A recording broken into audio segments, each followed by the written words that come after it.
All right, check it out. One day, they did this in one day. Look at that. Looks really good.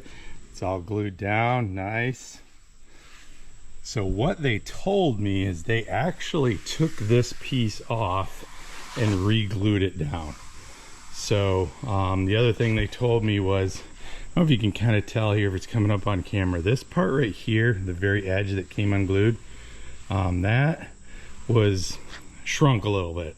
So it made it very difficult to put it on properly. They said the best way to do it would be to recover it.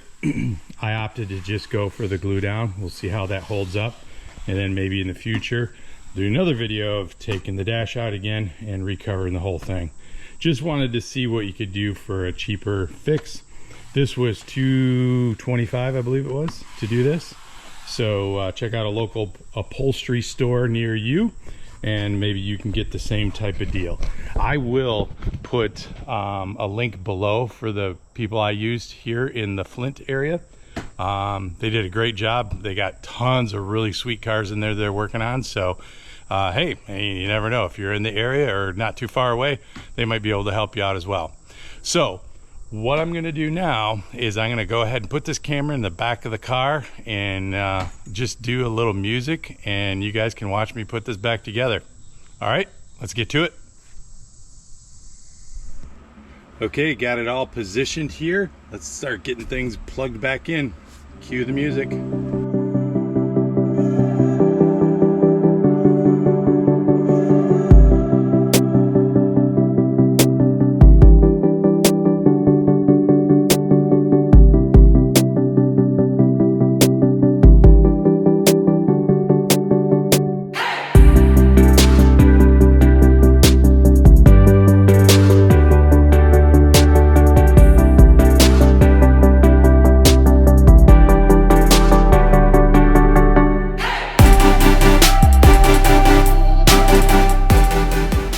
Okay, I did need some help getting this in.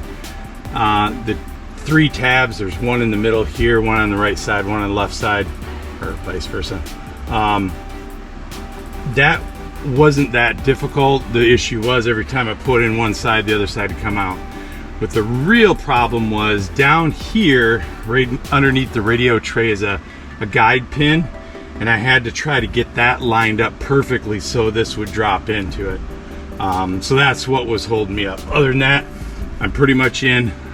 I believe I have all my wires through the correct holes, or at least close by, so I can get it to where it needs to be. Now it's just, let's start screwing this puppy back together. Resume music.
Okay guys, sorry about that.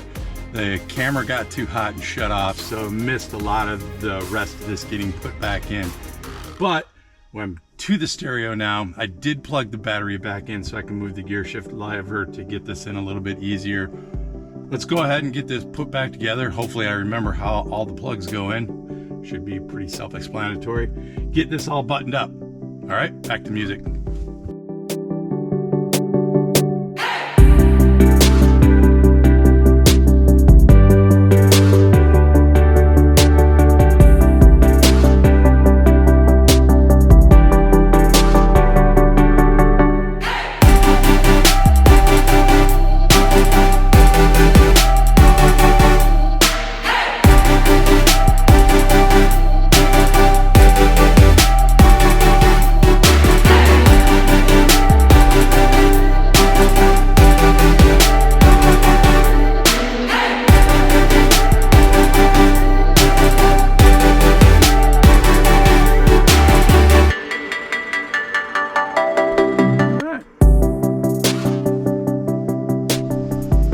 Hey y'all, that's going to do it for this video.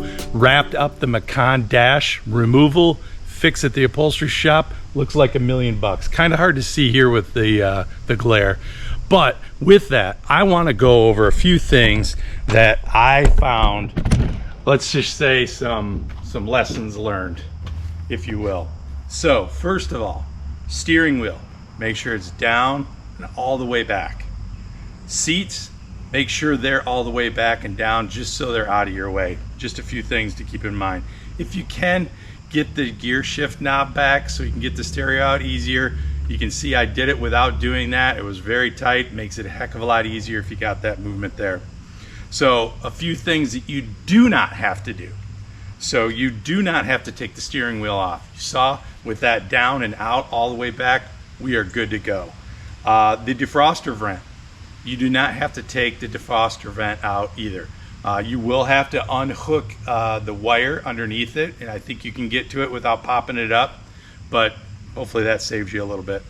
The dash airbag, so I disconnected the wires to that, but I left it in the dash, so you don't have to do that. And then you saw what I did with the passenger knee airbag on there. I just left the whole unit laying down on the floor so it was out of my way. If you do that as one of your last steps, you know, maybe do the driver's side first, the radio, and then that, it's less that'll be in your way. But just so you don't have to tear out the whole airbag, it'd just be a kind of a pain. Some other top tips: get a magnetic tip screwdriver or Torx driver there. I did lose one screw; it went down into the abyss somewhere, so I have to order another screw and get that taken care of. The screws are also, they're all T25s, but they are slightly different lengths. So when you take those out, make sure if you got the shorter one or the little bit longer one, and I mean, we're talking millimeters here, but make sure you bag and tag them so you know where they go. The last thing, well, second to last thing is you're gonna break some clips. It's inevitable. You're pulling, yanking on stuff. It doesn't normally come out. Maybe it's never come out before. It's going to be hard.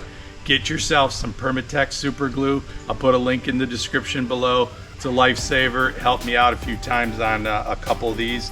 And last but not least, document, document, document.